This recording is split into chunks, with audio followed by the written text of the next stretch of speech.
Okay, it's the final week for the competition. It's dessert week.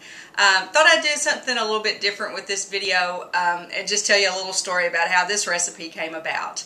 A lot of us have talked on different forums on the website about how our significant others have been a lot of help during this whole process, and I have to give kudos to Dave for being very patient for these 8 weeks.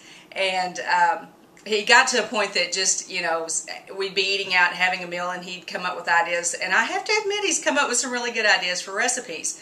And one night I was talking about wishing I could make some type of cream cheese coconut brownie. It's 3 of my favorite flavors. And he said, well, I think you ought to take that and put it in a bundt pan. And he said, I miss those cakes from childhood that had that surprise center in the middle when you cut into them. So we talked about it, and he said, well, what do you think? What do you think about doing that? Just make a brownie mix, do some kind of coconut cream cheese filling, put it in the middle, put some brownie mix on top and bake it. And he said, and I've got even a better idea. We'll try it out on Mom on Mother's Day. He said, what do you think? And I said, well, I kind of think that might be a recipe for disaster. But we gave it a try, and actually it turned out really good. And so that's the recipe I'm going to share with you this week. So just a shout out to all the significant others that have helped us with our ideas. And it turned out not to be a recipe for disaster at all, but we decided, Paula Deen might like the title and it maybe get her attention, so that's what we're going to call it. And here it is. It is a brownie bundt cake with a cream cheese coconut filling. And I've topped it with just a simple glaze made out of chocolate chips. Put some coconut and walnuts on top, and that's our recipe for disaster. So I'm going to show you in a few minutes what we did to make it, and I'll be back. Thanks. We are going to start with a store-bought brownie mix. The one I prefer comes with its own packet of chocolate sauce that you add to the batter. I always buy a plain brownie mix, and then I add to that my own walnuts because I like a lot of nuts in mine. And so this way I can add as many as I want. And we also have some just instant coffee granules. I learned a long time ago that if you add coffee granules to anything chocolate, it just, I don't know, kicks that chocolate flavor up another notch. So I think you'll enjoy that. And then we're going to follow the recipe on the box mix for the brownies. And it says to add 2 eggs, some water, and some oil. And then our surprise center filling, where cream cheese comes into play, we're going to put in Philadelphia cream cheese, an egg yolk, some vanilla, some sugar, some all-purpose flour. We're going to add some coconut. Then we're going to stir in a little bit of buttermilk to give it some moisture. And then we're going to cook it all in a bundt pan. In this case, I have a silicone bundt pan that has been oiled and floured well. So I'm going to stir that up, and when I get it stirred up, I'll come back and I'll show you how we put in the surprise center filling.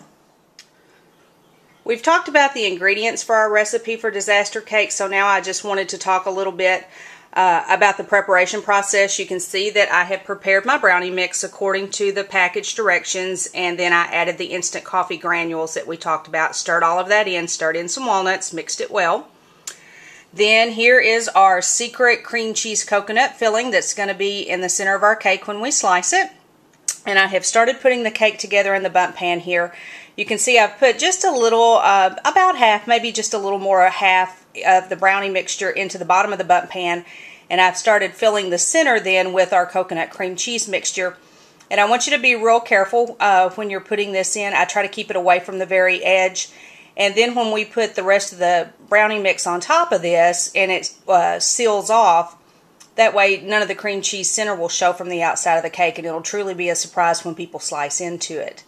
So I'm going to tell you, I'll be honest, I've tried a wooden spoon, I've tried a small teaspoon, and I'm just going to tell you, ladies, the easiest way to do this center part is to just clean your hands, get in there with your fingers, and just drop that by handfuls into the center and use your fingers to press it down into the batter. So I'm going to quit filming and go back to building, and I'll be back in a little bit. Thanks.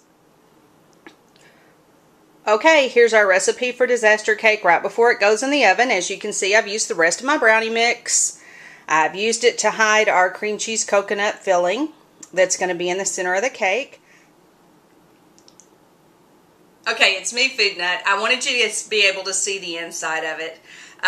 You can see we've got just a luscious amount of cream cheese and coconut on the inside of our chocolate brownie mix. And I think it's something you're really going to enjoy. Now, there's some debate in our house on how this should be served. Dave thinks everything chocolate should be served cold. So he's going to want his slice to go in the fridge, stay there for a little while, and get good and cold. I'm saying it would be great hot with maybe a little bit of vanilla ice cream on the side. And Paula, if I get to make it for you and Savannah, that's the way you'll get it, because we've only got an hour and I won't have time to cool it off. So I'm hoping ice cream tempts you even more. But I'm going to take a bite just like it is. I promise you, no matter how you decide to serve it, it's great. Enjoy.